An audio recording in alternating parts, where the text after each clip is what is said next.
नमस्कार, आप देख रहे हैं आरजे रमझाझर न्यूज छत्तीसगढ़ और मैं हूं पुखराज सिंह। खबर है बिलासपुर के तिफरा थोक सब्जी मंडी का। जी आपको बताएं कि थोक सब्जी विक्रेता संघ के अध्यक्ष मुकेश अधिजा पर सब्जी व्यापारी के सदस्य ने गंभीर आरोप लगाया है। व्यापारी सदस्य धीरज कुशवाहा ने अध्यक्ष पर तुगलकी फरमान जारी करने का भी आरोप लगाते हुए बिलासपुर प्रेस क्लब में प्रेस कॉन्फ्रेंस कर न्याय की गुहार लगाई है। सदस्य का आरोप है कि अध्यक्ष के संरक्षण में व्यापारी राम साहू और उसके बेटे ने पीड़ित व्यापारी धीरज कुशवाहा और उसके बेटों के ऊपर जानलेवा हमला किया, जिसका सीसीटीवी फुटेज भी उपलब्ध है। इसके अलावा पुलिस से साठगांठ कर पुलिसिया कार्रवाई को भी अध्यक्ष द्वारा प्रभावित किया जा रहा है। वहीं अपने ऊपर लगे आरोपों को थोक सब्जी मंडी के अध्यक्ष मुकेश अधिजा ने सिरे से खारिज करते हुए उल्टा पीड़ित पुलिस और डॉक्टर रिपोर्ट पर ही सवाल खड़ा कर दिया है। उनका कहना है कि धीरज कुशवाहा के द्वारा लगातार असामाजिक तत्वों को मंडी लाकर व्यापारियों से मारपीट करवाया जा रहा है, यही उसकी प्रवृत्ति है। दरअसल तिफरा सब्जी मंडी के व्यवसायी ने शुक्रवार को प्रेस कॉन्फ्रेंस कर बताया कि 2 माह पूर्व मंडी के ही व्यवसायी राम कुमार साहू व्यापारिक रंजिश के चलते अपने बेटों के साथ उसके और उसके बेटों से मारपीट किया था। बिलासपुर से अमित पाटले की रिपोर्ट, आरजे रमझाझर।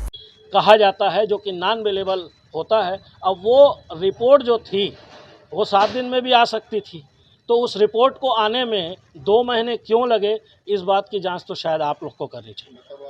आरोप किसी को नहीं लगा रहा हूँ, क्योंकि मैं डॉक्टर हूँ नहीं और मुझे ज़्यादा जानकारी है नहीं। मैं तो सामान्य आदमी की तरह क्वेश्चन पूछ रहा हूँ कि 2 व्यक्तियों को सेम चोट लगने के बाद एक का नेचर अलग और दूसरे का नेचर अलग कैसे हो। मैं तो सबसे पहले कुमार साहू जी की निंदा बिल्कुल करता हूं, दोनों पक्षों की निंदा करता हूं।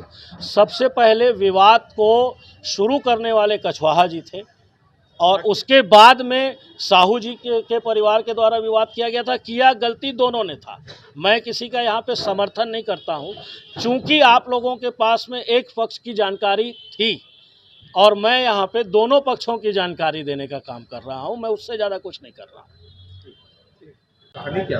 देखिए, सबसे पहली बात तो 25/9/2024 को कुशवाहा जी के द्वारा बिलासपुर शहर के कुछ स्थानों के असामाजिक तत्वों को बुलाकर पैसे से उनको हायर करके लाया गया और राम कुमार साहू और उनके पुत्रों के ऊपर में उन्होंने वार किया, पिटाई की, जिसमें उनके कर्मचारी पिंकू पटेल को सिर में चोट लगी और उसके बाद उसको अस्पताल में दाखिल कराया गया, इलाज कराया गया। तत्पश्चात FIR करवाई गई और 25/9 को दिनेश धीरू कुशवाहा, धीरज कुशवाहा और उसके भाई और अन्य 4 लोगों के खिलाफ में FIR दर्ज है। अगले दिन सुबह को विकास कुशवाहा और राम कुमार साहू के पुत्र के साथ में किसी प्रकार को वाद विवाद हुआ, जहां मारपीट भी हुई। तो आप देख रहे थे आरजे रमझाझर न्यूज छत्तीसगढ़। मैं था पुखराज सिंह। चैनल को अभी तक आपने सब्सक्राइब नहीं किया तो कृपया चैनल को सब्सक्राइब कर लें, खबरों को ज्यादा से ज्यादा शेयर करें। फिलहाल मुझे दीजिए विदा, नमस्कार।